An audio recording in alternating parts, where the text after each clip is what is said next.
지난 시간에 우리가 그 경영학의 역사 공부를 했는데 속도를 내서 다시 한번 화면을 가지고 정리를 하도록 하겠습니다. 경영학 역사 보면 프랑스 경영학이 독일 경영학에 영향을 주었고 또 프랑스 경영학이 미국 경영학에 영향을 주어서 사실은 경영학 역사의 양대 조류는 독일 경영학과 미국 경영학으로 구분된다. 이러한 독일 경영학과 미국 경영학이 어디에 영향을 주느냐? 일본 경영학에 영향을 주고 또 독일 경영학이 우리나라 경영학, 또 미국 경영학. 그래서 우리나라 경영학은 사실은 독일 경영학, 미국 경영학, 일본 경영학 세 가지가 들어와서 형성이 된 걸로 보고, 지난 시간에 배웠듯이 우리나라 경영학의 역사는 1935년도에 현재 고려대학교와 현재 연세대학교의 상과가 개설되었으니까 연두로 보면 한 80년 역사가 된다 하는 얘기가 되겠습니다. 그 이후에 이제 여러 가지 변화를 겪지요. 그래서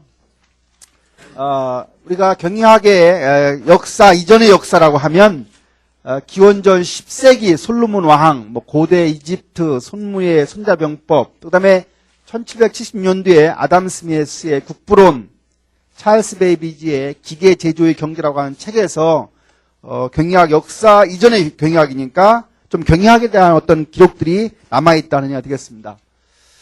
독일 경영학 다시 한번 정리하면 한마디로 독일 경영학은 경영경작이라고 하는 용어로 쓰입니다. 경영경작이라는 용어로 되어 있고, 독일 경영학은 프랑스 사바리의 상업학에서 계승이 되었지만 상업학의 기초에서 경영경제가 발전되었고, 특징은 이론 경영학의 특징을 가진다. 그러니까 미국 경영학이 여기서 보듯이 실천적이고 문제 해결 중심의 경영 관리학으로 발전되었다고 보면 독일 경영학은 이론 중심이다 하는 얘기가 되겠습니다. 그래서 미국 경영학은 경영 관리론으로 발전이 되었다. 그래서 이제 대부분의 역사가 이제 미국 중심으로 되어 있는데, 과학적 관리법, 다시 말하면 과학적 관리법부터 시작해서 이런 경영학을 우리가 고전 이론이라고 하는데, 경영학의 고전 이론의 가장 대표적인 것이 여기 나와 있는 테일러의 과학적 관리법, 영어로는 Scientific Management, 그다음에 테일러 시스템이라고 하고, 그 테일러가 나오기 전에 경영학이 무슨 게냐면 드라프팅 매니지먼트에서 주로 이 당시는 어떤 이론이나 체계화가 안 되어 있는 그냥 주먹구구식의 관리였다 하는 얘기가 되겠습니다. 그래서 테일러가 왜 이러한 테일러즘을 만들었느냐 하는 얘기는 고임금 저노무비의 요구를 실현하기 위한 방안으로 과학적 관리법이라고 하는 내용을 만들어냅니다. 그래서 주로 이 사람의 연구의 중심은 여기 나와 있는 것처럼 시간 연구, 타임 스타디와 동작 연구를 통해서 표준 과업량을 결정하는 것이 상당히 중요했다. 두 번째 얘기는 테일러즘의 두 번째는 직능별 직장 제도가 있었고, 기획부 제도가 있었고, 인스트럭션 카드 시스템, 작업 지도표 제도가 있었다. 그래서 테일러 시스템의 기본 원칙을 보면 하루에 표준 과업량을 설정하는 게 첫 번째였고, 그래서 표준 과업을 달성한 사람한테는 성공함에 대한 임금을 높게 줬고, 실패했으면 임금을 낮게 줬다. 그래서 우리가 이런 것을 용어로 차별적 성과급제라 한다 이 말을 했습니다.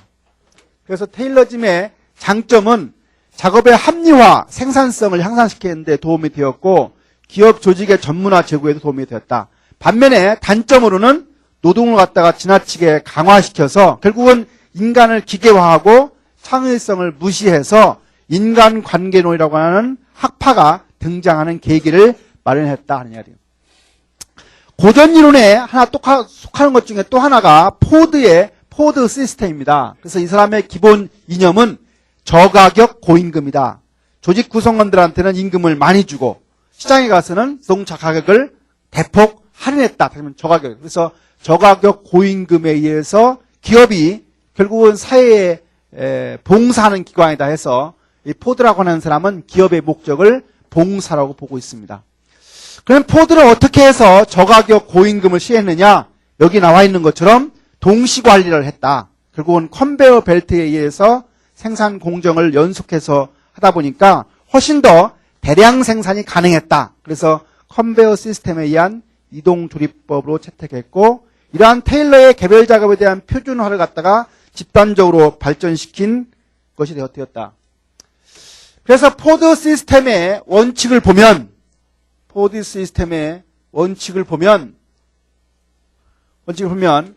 여기 나와 있는 표준화, 단순화, 규격화, 전문화를 통해서 소품종 대량 생산 체제를 지향한 이론이고, 결국은 여기에서 이제 생산 합리화 원칙, 3S 원칙이 등장하게 된다. 결국은 포드 시스템이 대량 생산 시스템을 구축하는 효과를 가져왔다. 그래서 결국은 생산성, 프로덕티비티가 향상되고 저가격, 고임금을 실현할 수 있는 계기를 가져왔다. 그러나 이것도 어떤 문제가 있었냐면 노동자의 자율성이나 창의성을 약화시켜서 인간을 기계화하기 때문에 노동조합을 결성하는 계기를 가져왔고, 또 이제 인간관계론의 등장 계기가 된다. 세 번째 고전 이론의 세 번째 이론은 페올의 경영관리론이다. 그래서 페올의 업적은 세 가지인데 여기 두 가지를 제시하고 있는데, 한 가지는 페올이라는 사람이 요 산업 및 일반 경영관리라고 하는 책에서 다음과 같이 기업 경영 활동을 6가지로 이렇게 처음 구분한 사람이다. 기업 경영 활동을 보면 첫 번째가 기술적인 활동, 영업 활동, 재무 활동, 보존 활동, 회계 활동, 그리고 경영 관리 활동. 이렇게 4가지로 6가지로 처음 이렇게 명확하게 구분한 사람이 페올이라는 사람이고, 이 사람이 또 요 경영 관리 활동을 다음과 같이 5가지로 이렇게 구분했다. 그래서 이렇게 경영 관리 활동이라고 하는 것은 계획하고 조직하고 지휘하고 조정하고 통제하는, 또 이제 여기에 안 나와 있지만 또 한 가지는 이 사람의 업적은 원칙, 경영관리 원칙을 또 이렇게 제시를 했습니다. 경영관리 원칙의 첫 번째가 분업의 원칙이에요. 분업의 원칙, 전문화의 원칙, 책임, 권한, 우양의 원칙 등등 있는데 16가지라고 하는 원칙을 또 이 사람이 제시한 바가 있습니다. 고전이론의 네 번째는 막스 베버의 관료제론이다. 그래서 관료제론이라고 하는 것은 특별히 나쁜 건 아니다. 여기 나와 있는 것처럼 관료제라고 하는 것은 관료의 권한을 규칙과 법규에 의해서 엄격히 유지하고 조직 계층화의 원칙에 따라서 직무를 조직화하고 직무의 집행은 형식을 갖춘 서류에 의해서 행해지고 전문화된 직무 수행하는 것. 근데 이런 관료제를 하다 보면 이 자체가 나쁜 것이 아니라 다음과 같은 단점이 나오는 게 바로 우리가 나쁘게 생각하는 거다. 그래서 관료제를 했을 때 단점은 형식주의, 책임 회피, 책임 분산, 관료의 전횡과 방해, 정보 지연의 행위, 파벌주의, 변화에 대한 저항, 무사한 일주의, 극단적 비밀주의. 극단적 비밀주의, 이 옆에 뭐 써 있어요? 읽어보세요, 이거. 뭐라고 써 있어요? 복지부동. 복지부동. 들어봤죠? 예, 공무원들이 잘 움직이지 않고 열심히 하지 않는 걸 우리가 복지부동한다. 예. 그 다음에 이렇게 해서 우리가 고전이론, 테일러의 과학적 관리법. 두 번째가 뭐였습니까? 포드의 포드 시스템. 세 번째 뭐예요? 페올의 경영 관리론. 네 번째가 막스 베버의 관료제론. 이 네 가지가 결국은 고전 이론인데, 이런 고전 이론의 단점이 뭐였어요? 인간을 기계화한다. 노동을 강화했다. 이거에 대한 역으로 등장한 게 바로 인간관계론입니다. 인간관계. 우리가 그래서 지난 시간에 제가 헤겔이라는 사람, 독일의 철학자 헤겔이라는 사람이 변증법을 만드는데 거기 보면 정반합, 역사는 정반합으로 이어진다. 그래서 이렇게 가다가 부딪히면 일로 가고 부딪히면 다시 가고, 이렇게 해서 정과 반과 합에 의해서 이루어지는데, 아까 정이 고전 이론을 이루었다고 하면 결국은 이 반이 거기에 대한 엔티테제로 등장한 게 바로 여기 인간관계론입니다. Human Relations입니다. 그래서 인간관계론은 여기 나와 있는 것처럼 과학적 관리법의 안티테제로 등장한 거다. 이 사람이 뭐한 사람이냐? 메이오와 그의 제자 리슬리스버그가 한 10년 가까이 연구를 했어요. 그 실험을 우리는 호손 실험이라고 한다. 호손 실험은 4가지 실험을 합니다. 조명 실험, 기정기 조립 실험, 면접 실험, 대선 관찰 실험을 하는데, 이런 실험을 통해서 결국은 인간관계론이 만들어지는데, 첫 번째 실험이 가장 중요한 실험이었어요. 조명 실험을 했다 했어요. 그래서 밝게, 어느 집단은 밝게 해주고 어떤 때는 어둠침침하게 해줬는데, 나중에 생산성이 어떻다겠어요? 생산성이 밝은 데가 좋게 나오고 어두운 데가 안 좋을 줄 알았는데 결과가 큰 차이가 없더라. 왜 그런 결과가 나왔을까라고 연구한 것이 바로 인간관계론인데, 결론은 뭐였어요? 첫 번째는 모두가 실험을 지금 당하고 있다. 우리가 실험을 받고 있다는 걸 다 알고 있었어요. 그러다 보니까 열심히 한 것도 하나가 있고, 두 번째는 작업 조건이라고 하는 게 그렇게 성과에는 중요한 것이 아니더라. 여하튼 간에 이 호손 실험, 메이와 레슬리스버그의 요 호손 실험 4가지 실험을 한 결과 결국은 작업장에서 생산성에 영향을 주는 것은 이런 작업 조건은 아니다 하는 얘기. 작업 관련 요인이 생산성하고는 관련이 없다. 오히려 중요한 것은 근로자가 어떤 생각을 가지고 있느냐, 이 감정 이런 것들이 생산성에 영향을 주더라. 그 다음에 4번째 요 배선 관찰 실험에서 어떤 결과를 얻었냐면 직장 내에 비공식 조직이 존재함을 갖다가 알았고, 이 비공식 조직이 결국은 작업 성과에 영향을 준다는 사실을 아는 겁니다. 그래서 호손 실험, 인간관계론의 연구 결과를 보면 작업 능률이라고 하는 것은 물리적인 조건보다는 종업원의 감정 요인이 훨씬 더 중요하다. 그리고 조직을 하나의 사회 시스템으로 보는 관점, 종업원의 심리적 요소가 상당히 중요하다 하는 것들을 얻은 연구 결과였습니다. 장단점을 보면 비공식 조직과 집단적 관계의 중요성을 발견한 것이 상당히 의미 있는 연구라고 볼 수 있고, 그러나 인간관계론도 지나치게 인간을 갖다가 심리적인 요인만을 강조한 한계는 있었다. 그리고 노동조합의 중요성을 간과한 측면이 문제가 있다. 그 다음에 이제 거의 같은 시대에 등장한 사람이 우리가 지난주에 목요일날 여러분들 특강 들었던 데일 카네기라고 하는 사람입니다. 카네기라는 사람은 강철 회사를 하던 사람인데, 요 강철 회사를 하던 카네기가 쓴 여러 가지 책이 있어요. 인간관계론 책인데, 지난번에 특강하신 분이 데일 카네기 책을 전부 다 완역을 해서 시중에 나가면 최염순 역 해가지고 데일 카네기 관련된 책들이 아마 상당한 권수가 있을 겁니다. 이 사람이 쓴 이 카네기의 인간관계론이 바로 자기개발서의 최초 자기개발서라고 칭한다. 이 사람이 인간관계의 3대 기본 원칙을 얘기했어요. 첫 번째는 뭐예요? 꿀을 얻으려고 하면 벌통을 걷어차지 마라. 무슨 말이에요? 왜 벌통을 걷어차지 말아야 됩니까? 벌통 걷어차면 어떻게 돼요? 벌이 다 나가죠? 나가죠. 그렇죠? 네. 두 번째는 칭찬은 무쇠도 녹인다. 지난번에 온 그 사람이 만든 용어 중에 무슨 용어 있었죠? 미인 대칭. 그 사람이 만든 용어고, 아마 여러분들 뭐 시장이나 어디 여러 데 가면 미인 대칭이라는 용어가 많이 붙어 있는데, 그 최염순이라는 사람이 만든 용어입니다. 미인 대칭. 뭐예요? 미인 대칭. 첫 번째 뭐예요? 미소 짓고, 인사하고, 대화하고, 칭찬하자. 바나드의 경영관리자의 역할이라고 하는 책을, 바나드라는 사람 지난번에 조직이 유지하기 위한 3대 조건이었어요. 그렇죠? 3C. 첫 번째 뭐예요? Common Goal, Communication, Contribution. 조직에 기여하려고 하는 마음이 있어야 되는 거고, 커뮤니케이션이 이루어져야 되고, 조직에 공통 목표가 있어야 사람들은 그 조직에 계속 유지하려고 한다. 그래서 바나드 경영관리 역할에서 이런 얘기들을 했고요. 그 다음에 지난 시간에 잠깐 배웠던 매슬로의 욕구 5단계 5가지. 생존욕구, 안전욕구, 사회적욕구, 존경욕구. 우리가 보험 들어가는 거 어느 욕구라고 했어요? 네, 안전욕구라고 했어요. 로타리 클럽에 가입하는 거 어떤 거예요?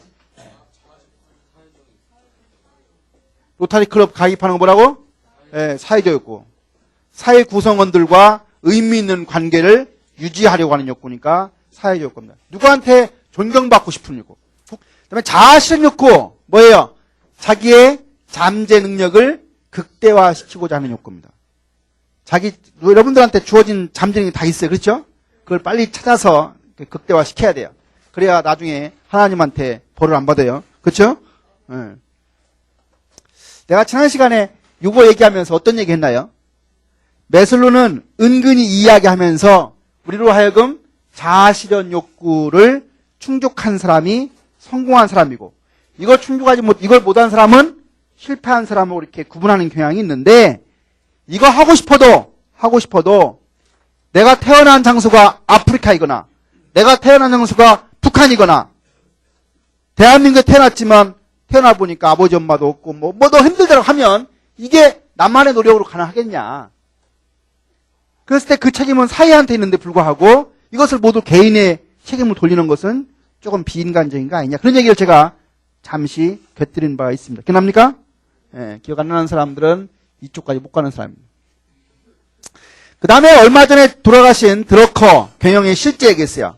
이 사람이 쓴 책이 상당히 많이 있고 참 좋은, 그래서 아까 배웠던 우리가 테일러를 갖다가 경영학의 아버지라고 하고 요 드러커를 현대 경영학의 아버지라고 얘기합니다. 그래서 지난번에 최영순 소장 특강할 때도 드러커 얘기를 했었죠. 이 사람이 왜 훌륭한 사람이 됐다고 했어요.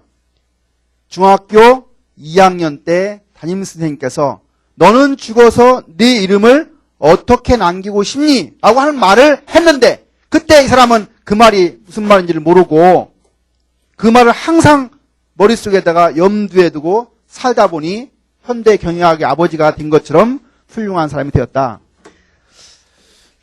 인간 욕구의 이원적 구조를 얘기하는 사람, 여기 나와 있는 허즈버그. 허즈버그는 욕구가 두 가지가 있다. 하나는 위생 요인이 있고 하나는 동기 요인이 있다. 월급은 뭐라 했어요? 월급 받는 것은 위생 요인이다. 인정받고 누구한테 칭찬받고 또 의미 있는 일을 내가 하고 이런 것들이 오히려 동기 요인이다 그랬어요. 그래서 월급 몇 푼 더 주고 하는 게 사람들 동기 유발을 시키는 것은 아니다. 작업 조건 좋게 해주는 것이 동기 유발시키는 요인은 아니다. 교수가 지나가다 학생한테 이름 불러주고 어깨 한번 두드려주는 게 오히려 동기 유발 요인이다. 그래서 이 사람이 한 얘기 중에 불만족의 반대를 뭐라 했어요? 불만족의 반대는 만족이 아니고 불만족이 사라진 거다. 불만족이 아닌 거다. 이렇게 얘기를 했습니다. 지금까지 여러분들은 무조건 불만족의 반대는 만족, 만족의 반대는 불만족이라고 했지만 이 사람의 얘기에서는 불만족의 반대는 불만족이 사라진 거다. 없어진 거다. 이렇게 얘기했어요. 그 다음에 맥그리거라고 하는 사람도 이제 인간관계론 그 같은 시대인데 이제 그 행동과학 시대인데 이 사람은 이제 사람을 두 가지 구분했어요. X에 해당하는 사람과 Y에 해당하는 사람이었어요. X에 해당하는 사람이 좋아요? Y가 좋아요?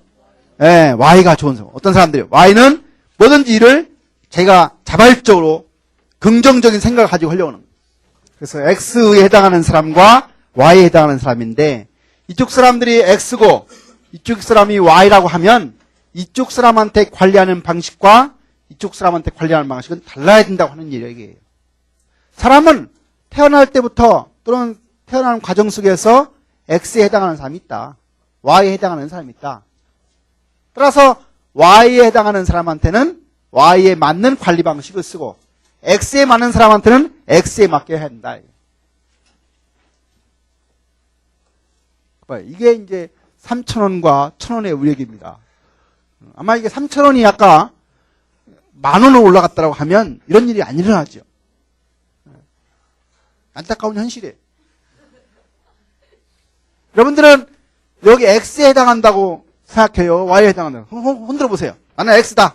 나는 X에 맞는 것 같아. 흔들어 보세요. 이야, 대단한 클래스예요. 한 명을 제외하고는 모두가 Y래요. Y. 모두가 Y. 모두가 Y라는 말은 뭐예요? 이거 보세요.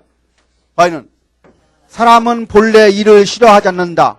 목표에 공감을 하게 되면 일에 대한 보상으로 작용하며 적절한 조건 하에서는 적극적으로 책임을 지러 간다. 예. 뭐 이거 위에 뭐 좋은 건 다 들어가 있어요. 여기. 좋은 건 다 들어가 있어요. 그 다음에 이제 요거하고는 아무 관계없는 월리암 오우치의 G-수열이라고 하는 게 있는데 이것은 뭐라 하겠냐면 일본의 경영 방식, 월리암 오우치라는 사람이 미국 사람인데 일본에 가서 경영에 대한 공부를 하면서 일본 사람들이 어떤 특징을 갖는다 하는 것들 정리한 책이 바로 월리암 오우치의 G-이론입니다. 일본 경영학의 경영 방식을 보면 평생 고용, 비공식 관리, 하부의 의사결정, 점진적인 승진, 회사에 대한 충성심, 품질 관리 잘하는 거 이런 것들이 일본 경영관리 방식의 대표라고 해서 월리암 오우치가 G-이론이라는 걸 가지고 저 책을 쓴 바 있습니다. 그러니까 챈들러라고 하는 사람이 전략과 구조라고 하는 책을 썼고요. 블레이크와 모우턴의 매니지리얼 그리드. 그래서 지난번에 요 11, 뭐 19, 91, 55, 99 어떤 게 바람직한 걸 알겠어요? 예, 99가 바람직한 거다. 이거 99라고 하는 것은 인간관계, 인간 쪽에도 관심을 갖고 있고 생산성에도 관심을 갖는. 생산성이 관심을 전혀 안 갖고 인간성에만 관심을 갖는 것은 말하면 일구가 되는데 이거는 우리가 컨츄리 클럽형이라고 그래요. 노는 데만. 상사가 그런 데만 관심이 있죠. 다 노는 데만 관심이 있고 생산성이나 성과 달성에는 아무 관심이 없는. 예. 그 다음에 앤소프라고 하는 사람이 전략경이라고 하는 책을 쓰는데 이 사람에 있어서는 의사결정의 유형을 얘기하는 것 중에 유명합니다. 의사결정 유형. 다음 학기 여러분들 경영정보학개론이라는 과목이 있는데 그 시간에 이런 걸 배울 거예요. 아마 전략적 의사결정, 관리적 의사결정, 운영적 의사결정. 우리가 그림을 그리면요. 이렇게 삼각형 그릴 수 있어요. 이거 뭐라고 그래요? 삼각형이라고 그래요? 이게 피라밋 같은 건데 여기 보면은 3단계 이렇게. 가장 위가 뭐 최고 경영층, 중간이 중간 경영층, 밑에가 하위 경영층. 그러면 최고 경영층에서 하는 의사결정은 뭐예요? 전략적 의사결정. 중간 경영층은 관리적 의사결정. 아래가 운영적 의사결정. 뭐 매일 늘상 이루어지는 거와 관련된 의사결정은 운영적 의사결정이라고 하고 어느 정도 중간이고 이것은 정말 중요한 거. 기업을 합병한다거나 어디로 뭐 진출한다거나 어쩌다 한 번 발생하고 그 결정이 오랜 장기간에 영향을 주는 의사결정이에요. 그래서 한번 제가 의사결정이 뭐라 했죠? 영어로 decision making. 경영학 공부하는데 의사결정이 영어로 뭔지 모르면 안 되죠. 뭐라고? decision making. 의사결정은 3단계로 구성되어 있어요. 첫 번째 뭐예요? 대안을 열거하고 두 번째는 대안을 평가하고 세 번째는 뭐예요? 대안을 하나 선택하는 거. 여러분들 결혼할 때 어떻게 합니까? 결혼할 때 대안을 열거하죠? 요놈하고 할까? 저놈하고 할까? 이렇게 열어놓고 분석하죠? 그렇죠? 요놈이 돈을 많이 벌어? 요놈은 돈을 많이 버는데 싸가지가 없어. 부터 하잖아요? 성격이 좋은가? 능력이 있는가? 어떤 사람과 결혼하고 싶어요? 돈도 잘 벌고 잘생기고 성격도 좋고 집안도 좋고 착하고 유머도 있고 이런 놈하고 결혼하고 싶죠. 그런 놈이 자기 차례가 안 오죠. 자기 차례가 안 와요. 그런 놈 찾다 보면 어떻게 돼요? 노처자가 되요. 그럼 어떤 사람하고 해야 돼요? 적당히. 그래서 그게 최적해가 아니고 만족해 개념이에요. 해는 두 가지가 있어요. 무슨 해? 최적해가 있고 두 번째는 만족해가 있어요. 아까 인 것처럼 돈도 잘 벌고 성격도 좋고 잘생기고 다 하는 놈은 최적해죠. 베스트 솔루션. 그렇죠? 근데 그 사람하고 하려고 하면 아무것도 안 돼. 그러니까 어떻게 이걸로 해야 돼요? 돈도 적당하게 생긴 것도 적당히 성격도 적당히. 그게 뭐예요? 적당히라는 말이 뭐예요? 기대 수준. 익스펙테이션 레벨 정해놓는 거야. 월급은 한 달에 최소한 300만 원은 버는 놈하고 결혼하겠다. 얼굴은 중이면 된다. 왜? 잘생기면 꼴값 떤다. 우리 학생들한테 하는 얘기. 남자 잘생기면 꼴값 떨어요. 그렇죠? 네, 네. 남자는 어떻게 생겼어야 돼요? 나같이 생겼어야 돼요. 나같이. 알았어요?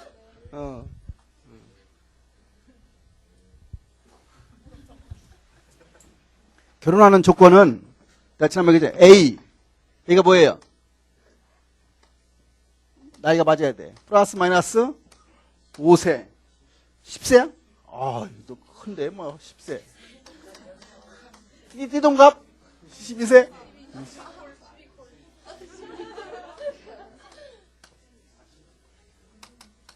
두 번째는 B. 이건 뭐가 좋아요? 이건 중.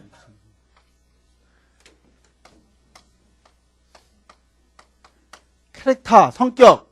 D는 뭐예요? 디그리. 적어도 대학 나온 놈하고 해야 돼. 전문대학 나오는 놈만 하지 말아야 돼. 전문대학 나온 애들은 두 가지 이유가 있어요. 한 가지는 머리가 나쁘거나 가정환경이 나쁘거나. 전문대학 나온 사람은 절대 하지 말고 고등학교 나온 사람하고 절대 하지 말아야 돼. 여학생 중에 가끔 보면은 고등학교 나온 남자하고 결혼하죠. 집안에서 얼마나 반대하겠어요. 여학생은 적어도, 여기 있는 우리, 나한테 듣는 여학생들은 적어도 남자가 나보단 나아야 돼. 여자 입장에서 나보단 나아야 돼, 나보다는. 나보단 자네가 200만 원 받으면 남자는 300만 원 받아야 되고, 자네 고향대학 나왔으면 적어도 서울대학은 나와야 되고. 이래야지. 자기보다 못한 사람하고 결혼하면 어떻게 돼요? 그러면 존경심이 없어. 그러면 깨지는 거야, 깨지는 거야. 학력은 뭐하고? 대학은 나와야 된다. 전문대학 수업 들어가면요, 반 엎드려 자고 있어요. 전문대학. 왜 그래요? 자포자기야. 전문대학, 아무리 좋은 전문대학도 들어가는 순간 애들이 바보가 돼요. 우린 전문대학생이니까.